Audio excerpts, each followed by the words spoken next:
Welcome to the garden. It's Amanda, Creative Gardener, and this is going to be the tour for May. So, where are we going to start? This is one of the first places I start when I come out into the garden because, well, this is where my little makeshift fence is, and that's back towards the house. So, one of the things that I look out for is pests on the leaves. Now, it's not something that I try and fix that particular day, but it's something that I know that I have to address, otherwise it can become a problem. So in the garden this month, we've had our first cut since we had the residue of the volcanic ash fall on us here in Barbados. And it was so hard not being able to come out and not being able to just experience this, to feel this, breeze, hear the birds and everything. And there's still some things was covered in a fine ash. So what I'm noticing in the garden is what the effects of the ash has done to some of the plants. Now, over a long period of time, ash on the soil is beneficial, but that initial covering, and we had it for over like 2 weeks, and it's just the rain that's kind of washed things away. A lot of plants died. I had an avocado tree die, and other plants have been affected. But I can see in the long term, I mean even some of the leaves of some of the plants, but I can see in the long term that it will have a beneficial effect, provide nutrients for the soil. So I'm still dealing with the most common pests, slugs. They come out at night seemingly, and especially when it is damp. And I think they've got sharp teeth in their sluggish bodies, but frightened me there. But yeah, they do damage, especially to my papaya trees, and these are all babies that I had growing, and this is a typical for them. And look, you can see one down in there doing something. I had to put a few slug pellets in there, not my usual kind, but and then it looks like, I don't know what that is in the bottom there, but you can see the roots coming up, so that one isn't doing very well. And then we've got several over here, these two eaten up. So at the moment, where it's still dry, in the dry season, we've had moments of rain, but it's still dry, and some of the plants are undergoing issues, like my Suriname cherry over there. I don't think you were ever introduced to it. I'm gonna have to give it some water. Yeah, it's really suffering, and you can tell when they kind of get all droopy, it's too dry for them. So come the rainy season, which is in about a month, 30 days, all of this will look quite different, and things will begin to, with all the rain, it will begin to brighten up. So some of the things that are coming to an end in the garden are things like my cassava. I think this one will be due to be picked. It hasn't yet flowered, and normally they do flower, so we'll have to see. And I have some cassava over yonder that needs picking, but I'll probably do that before the weekend's out.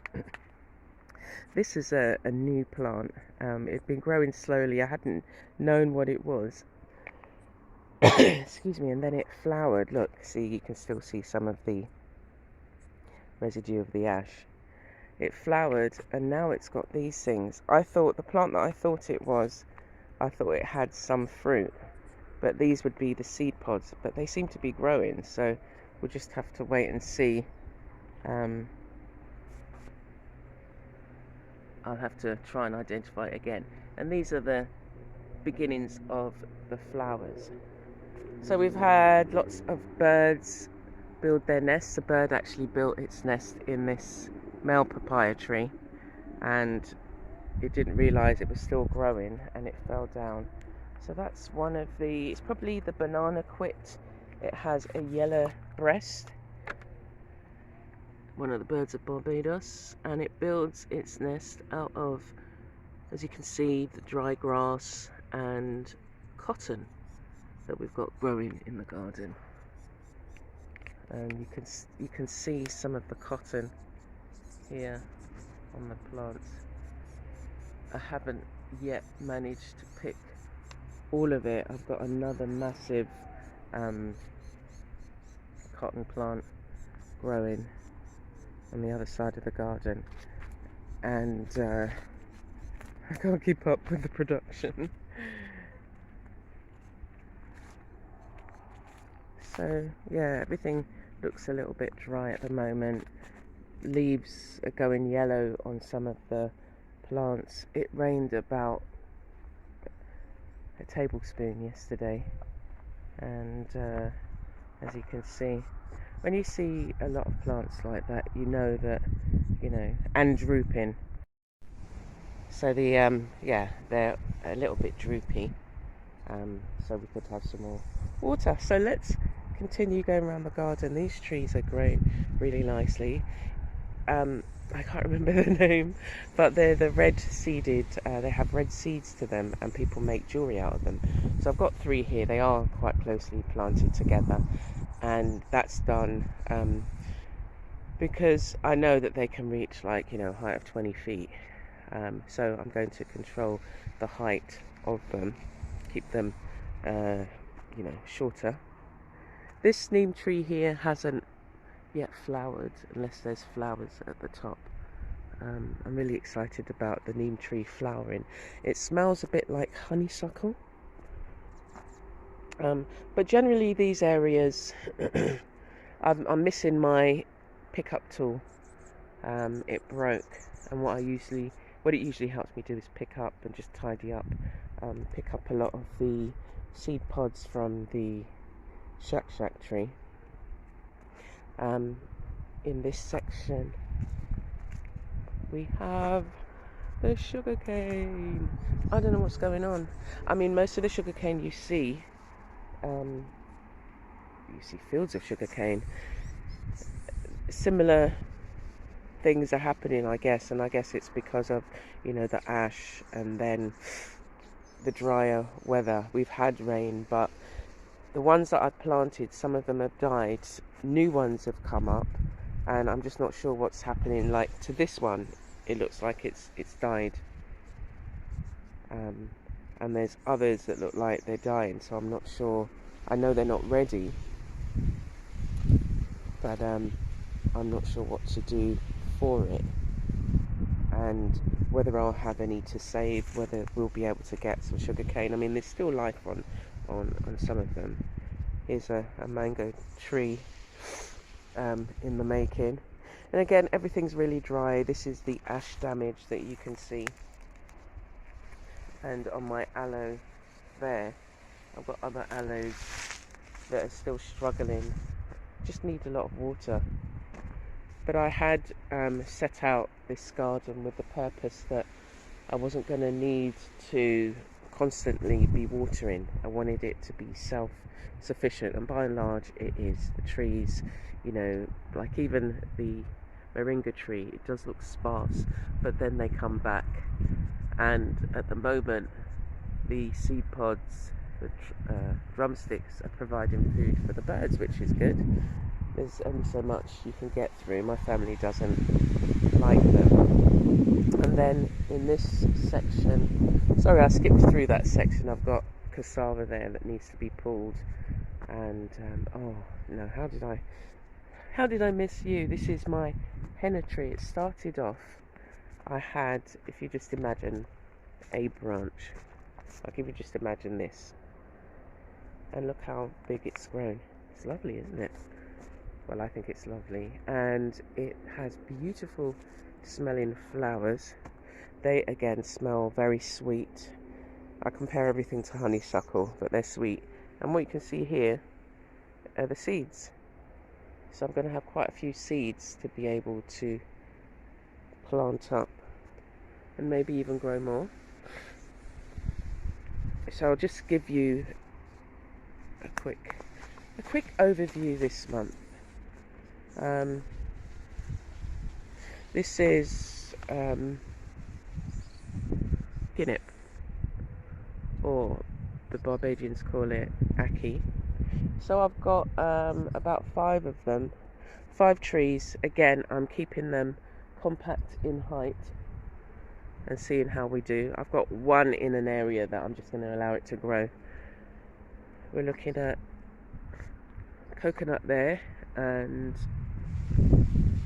my pomegranates are looking okay. Again, I'm keeping them to roughly that size, and they should be flowering soon. I've got one that's like half the size at the front and it's already flowering. Sapodilla, Sapodilla. This produces fruit as well. This is slow growing. I think it's in the right area, so it has grown since I brought it. So I'm pleased with that. But there are some things in this area, like this area used to have papaya, and they all were just decimated by the slugs. And I've been constantly just feeding the area, chop and drop. But again, we just need a good burst of rain, because if you look at some of the aloes and then you look at others, look at these ones, they just look really, they're doing it. Every one of them has flowered, so that's great. This is my moringa patch, and this is the shack tree. And this is the one that kind of drops all its seed pods, and usually every other day I collect, and it just looks so much nicer when they're not all over the floor. And look, they're covering in here. I don't want them to grow in there, so I've been collecting them. And coming towards the front, this area had turmeric. The leaves died back. They didn't do very well, so I'm not sure whether there's a second round. It's going to regenerate and come back up again. Jacob's coat. This is I've cut it down 3 times. It's grown double the size, and I've cut it down 3 times. I had meant to move them, and they just grew from, I just took cuttings and planted like 5 or 6 of them. So we're coming round here. I love creating like the paths that take you onto maybe a journey somewhere. This was supposed to be a path through here, but the noni tree had other ideas, and I'm fine with that. Some of the plants you may recognise. Here's the flowering. I showed a video of that. Flowers have come off. I showed a video of that.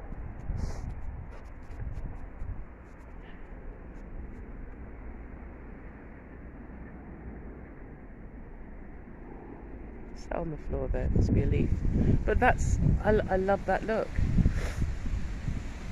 It looks like, it's inviting you. I know straight ahead is the neighbour's garden, but my clementary tree is growing quite well and providing quite a nice bit of shade. Has two is this. I've got another shack tree here. I need to cut it back a bit,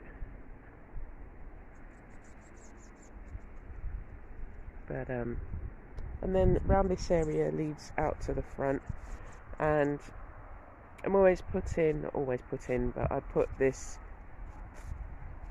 Mexican sunflower here again just to provide, you know, like shading, not shading. Listen, is that the postman? Yeah, let me go round, otherwise Cole will be coming out and realise that he can he can actually run down this way and get to the postman.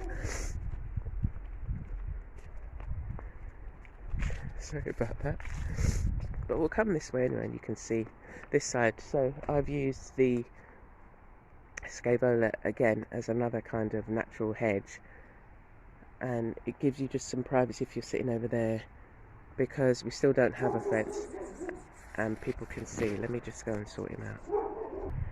There we are again. So let's walk around here. Oh, he goes over there because he sees a mongoose. I don't know whether it's a family or one of them that lives up there, or in the bush there somewhere. Anyway, okay. So this area, these are my compost bins that I'm gonna have to move because I was putting compost in here and covering it, and surprised at how quickly they were going down. Like, you know,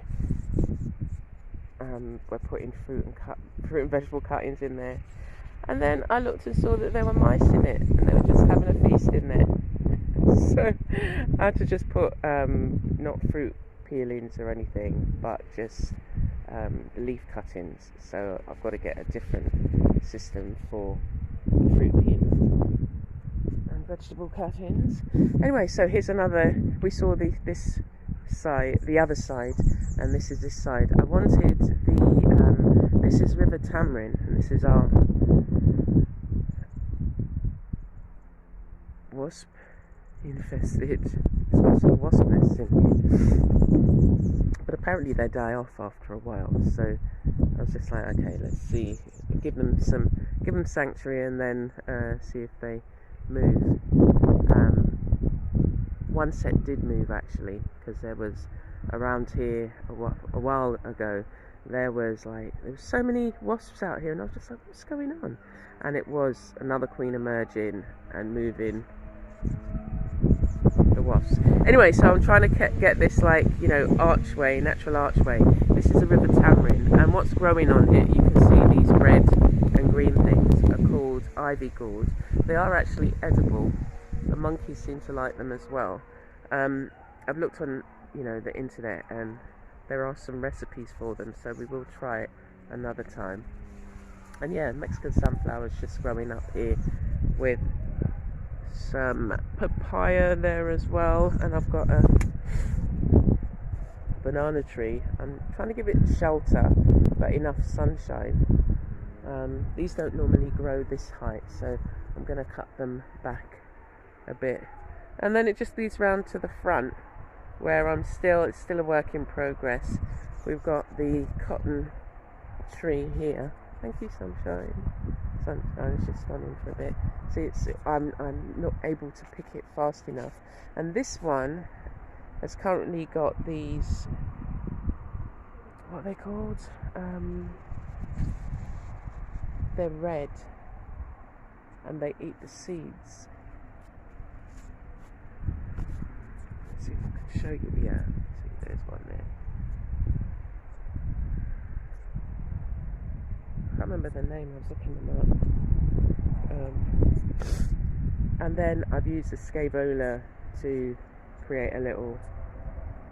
This was going to be another area that you could sit in. When we first came here, I was like trying to landscape the place. So once this is cut back, that still can be an area, and there was going to be some stairs there. I'm going to put in some stairs, and then this, okay, was all going to be paved over, but the grass has got the better of us over the years. So just keep it cut and maintained. And what I'm doing around here, I'll go on the other side. Oops, I dropped my gloves. Lastly, yeah, I'm trying to grow plants along here. So when it rains, the water comes down and just comes in here, and we get flooded because we're on such a slope. So put some plants there and they'll be the first line of defence. Just like I've got the broadleaf thyme here. Hey, what are you doing? He loves to play. Come in. Okay, so that's it so far. This is his little crawl space. He goes out there and onto the gardens at the back. That's where the what are you doing? That's where the organic farmer is. And we're back round here. As you can see, just really, again, sometimes I have to just take stock and look at everything here. You can see wasn't here 3 years ago, and I used to spend every waking hour out here just putting the plants in, digging, removing the rocks, which is never-ending feat, and just creating an environment that is edifying, nourishing, and touches all the senses. My food forest, birds, and it's just coming. It's funny to see, you know, an initial dream come to fruition, and just to be, you know, in harmony with nature. So I'm going to leave it there, and I hope that this mini garden tour has inspired you to start. If you've got any questions, please leave them in the comments, and if there's any plant that I've kind of touched on that you want to see in more detail, then do let me know. There are still plants and trees that I'm still trying to identify, like this one. I've not yet managed to identify it. I'm still hoping that it produces fruit, so I've sort of like just said, okay, you just carry on growing there. Okay, so I'm going to leave it there. I'll see you soon, and let me know how you're getting on.